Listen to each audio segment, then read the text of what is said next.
चलिए जानते हैं हरियाणा की 25 बड़ी खबरों को सिर्फ 10 मिनट में। लेकिन उससे पहले वीडियो को लाइक और चैनल को सब्सक्राइब जरूर करें।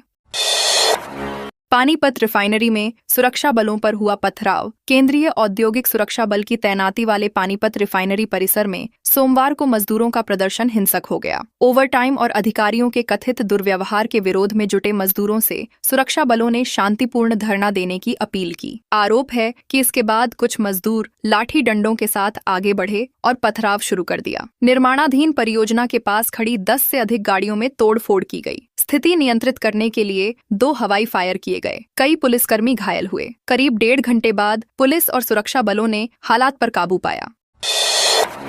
यमुनानगर में बिजली कर्मचारियों का प्रदर्शन। हरियाणा राज्य विद्युत बोर्ड वर्कर यूनियन के बैनर तले जगाधरी डिवीजन कार्यालय में कर्मचारियों ने जोरदार प्रदर्शन किया। वर्ष 2008 से कार्यरत डीसी रेट कर्मचारियों को हरियाणा कौशल रोजगार निगम पोर्टल में शामिल करने के निर्णय का विरोध किया गया। यूनिट प्रधान राजेश कश्यप की अध्यक्षता में हुए धरने में विभिन्न उप-इकाइयों के कर्मचारी शामिल हुए। वक्ताओं ने कहा कि 18 वर्षों से सेवा दे रहे कर्मचारियों को बिना सहमति नई व्यवस्था में डालना उनके अधिकारों के साथ अन्याय है। मांगे न माने जाने पर आंदोलन तेज करने की चेतावनी दी गई।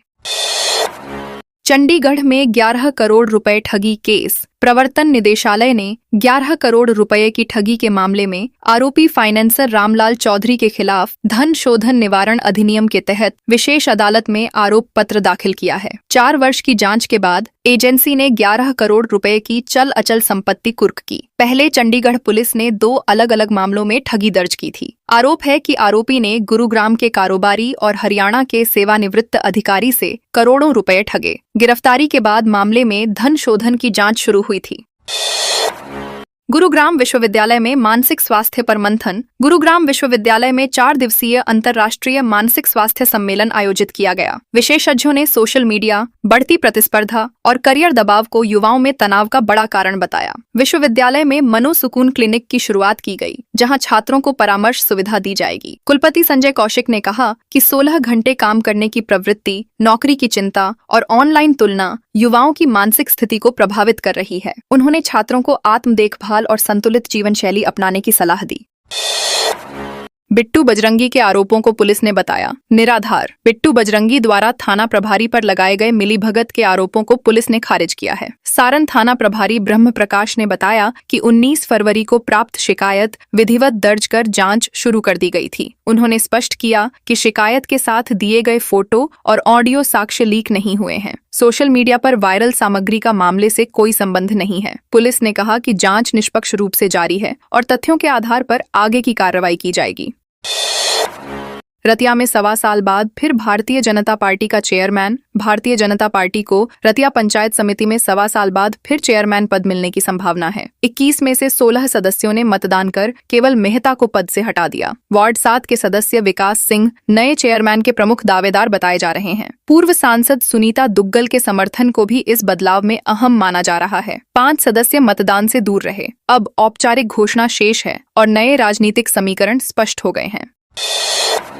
पुंडरी इलेक्ट्रॉनिक शोरूम में आग से करोड़ों का नुकसान। कैथल जिले के पुंडरी में पाई रोड स्थित एक इलेक्ट्रॉनिक शोरूम में आग लगने से 2 से 3 करोड़ रुपए का नुकसान हुआ। विधायक सतपाल जांबा ने पीड़ित दुकानदारों की सहायता के लिए आर्थिक सहयोग की अपील की है। उन्होंने कहा कि समाज के लोग स्वेच्छा से मदद कर सकें, इसके लिए व्यवस्था की जाएगी। घटना 20 फरवरी की बताई गई है। विधायक ने कहा कि संकट की घड़ी में सामूहिक सहयोग ही सबसे बड़ी ताकत होता है और सभी को आगे आकर प्रभावित परिवारों का साथ देना चाहिए। गुरुग्राम में ड्रोन और कृत्रिम बुद्धिमत्ता रोबोट से पहुंचेगा सामान। गुरुग्राम के सेक्टर 100 में पूरी तरह स्वचालित फिजिकल कृत्रिम बुद्धिमत्ता डिलीवरी नेटवर्क शुरू किया गया है। अब निवासियों को भोजन और अन्य सामान ड्रोन तथा कृत्रिम बुद्धिमत्ता आधारित रोबोट के माध्यम से मिलेगा। तकनीकी सम्मेलन के बाद इस प्रणाली की शुरुआत की गई। विशेषज्ञों का मानना है कि इससे डिलीवरी प्रक्रिया तेज होगी और सड़कों पर यातायात तथा प्रदूषण में कमी आ सकती है। भारत अब उन चुनिंदा देशों में शामिल हो गया है जहां रोबोटिक और ड्रोन आधारित डिलीवरी व्यवस्था व्यावसायिक रूप से संचालित हो रही है।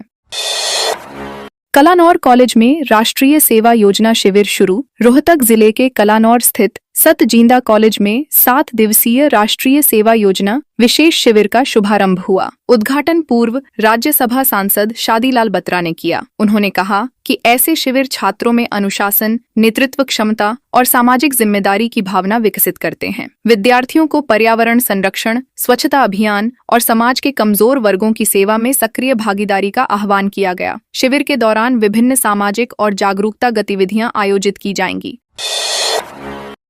सिरसा में ट्यूबवेल तार चोर गिरोह का भंडाफोड़। सिरसा जिले में ट्यूबवेल की केबल तार चोरी करने वाले अंतर्राज्यीय गिरोह का पुलिस ने भंडाफोड़ किया है। डिंग थाना पुलिस ने 5 आरोपियों को गिरफ्तार किया है, जबकि अन्य साथियों की तलाश जारी है। पूछताछ में आरोपियों ने करीब 100 वारदातें कबूल की हैं, जो रानिया, चौपटा, हिसार, फतेहाबाद और राजस्थान के गोगामेढ़ी क्षेत्र में की गई थीं। पुलिस के अनुसार आरोपी नशे के आदी हैं और अपनी लत पूरी करने के लिए खेतों से केबल तार चोरी करते थे। मौजूखेड़ा निवासी की शिकायत पर कार्रवाई की गई। पुलिस उपाधीक्षक राज सिंह ने बताया कि मामले की जांच जारी है। पलवल में स्वास्थ्य विभाग की टीम का छापा। पलवल जिले के रणसिका गांव में स्वास्थ्य विभाग और पुलिस की संयुक्त टीम ने झोलाछाप डॉक्टर के खिलाफ छापेमारी की। कार्रवाई के दौरान भीड़ ने हंगामा करते हुए आरोपी को टीम से छुड़ा लिया। यह अभियान छायसा गांव में बीमारी से हुई मौतों के बाद बिना लाइसेंस इलाज करने वालों के खिलाफ चलाया जा रहा है। हथीन थाना पुलिस ने वरिष्ठ चिकित्सा अधिकारी डॉक्टर संजय शर्मा की शिकायत पर मामला दर्ज कर जांच शुरू कर दी है। प्रशासन ने स्पष्ट किया कि क्षेत्र में अवैध रूप से क्लिनिक चलाने वालों पर सख्त कार्रवाई जारी रहेगी और दोषियों को बख्शा नहीं जाएगा। रेवाड़ी में जानलेवा हमले के 8 दोषियों को सजा। रेवाड़ी में अतिरिक्त मुख्य न्यायिक दंडाधिकारी की अदालत ने हत्या प्रयास के मामले में 8 आरोपियों को दोषी ठहराते हुए 4-4 वर्ष की सजा सुनाई है। साथ ही सभी पर कुल 37,600 रुपए का जुर्माना लगाया गया है। जुर्माना न भरने पर अतिरिक्त कारावास भुगतना होगा। मामला वर्ष 2015 का है, जब गांव भावड़ी में आपसी रंजिश के चलते बस अड्डे और फार्म हाउस पर कुल्हाड़ी व लाठी डंडों से हमला किया गया था। हमले में कई लोग घायल हुए थे। अदालत ने साक्ष्यों और गवाहों के आधार पर निर्णय सुनाया। गुरु जंभेश्वर विश्वविद्यालय में अमृता देवी की प्रतिमा पर विवाद। हिसार स्थित गुरु जंभेश्वर विज्ञान एवं प्रौद्योगिकी विश्वविद्यालय में माता अमृता देवी की प्रतिमा के अनावरण को लेकर विवाद बढ़ गया। छात्र संगठन ने विश्वविद्यालय के मुख्य द्वार पर प्रदर्शन कर प्रतिमा का शीघ्र अनावरण करने की मांग की। संगठन का आरोप है कि खेजड़ी बलिदान की स्मृति में स्थापित प्रतिमा 6 माह से ढकी हुई है। स्थिति को देखते हुए परिसर में पुलिस बल तैनात किया गया। विश्वविद्यालय प्रशासन ने शांति बनाए रखने की अपील की और कहा कि उचित समय पर अनावरण किया जाएगा। दोनों पक्षों के बीच वार्ता की संभावना बनी हुई है। रोडवेज कर्मचारी की पत्नी के इलाज का खर्च देगी सरकार। नारनौल की वरिष्ठ डिवीजन अदालत ने हरियाणा सरकार को आदेश दिया है कि वह रोडवेज के सेवानिवृत्त कर्मचारी हजारी लाल की पत्नी के इलाज पर हुए 1,42,683 रुपए का भुगतान करे। अदालत ने इस राशि पर 9% वार्षिक ब्याज देने के निर्देश भी दिए हैं। न्यायाधीश विक्रमजीत सिंह ने सुनवाई के बाद यह फैसला सुनाया। कर्मचारी वर्ष 1974 से 2003 तक सेवा में रहे थे। वर्ष 2018 में उनकी पत्नी का निजी अस्पताल में उपचार हुआ था। अदालत ने माना कि नियमानुसार चिकित्सा खर्च की प्रतिपूर्ति सरकार को करनी चाहिए। हरियाणा में जीजा कहने वाला ड्राइवर बोला, गुस्से में निकले शब्द। हरियाणा रोडवेज की किलोमीटर योजना, बस के चालक और टैक्सी चालक के बीच हुआ विवाद सोशल मीडिया पर वायरल हो गया। 12 फरवरी को बस्ताड़ा टोल के पास हुई घटना के वीडियो सामने आने के बाद विभाग ने चालक को ड्यूटी से हटा दिया। कनाल निवासी चालक दीपक ने सार्वजनिक रूप से माफी मांगते हुए कहा कि परिस्थिति ऐसी बन गई थी कि गुस्से में गलत शब्द निकल गए। उसने स्पष्ट किया कि उसने किसी विशेष व्यक्ति को नहीं बल्कि खुद को संबोधित किया था। विभागीय जांच जारी है और अनुशासनात्मक कार्रवाई पर विचार किया जा रहा है।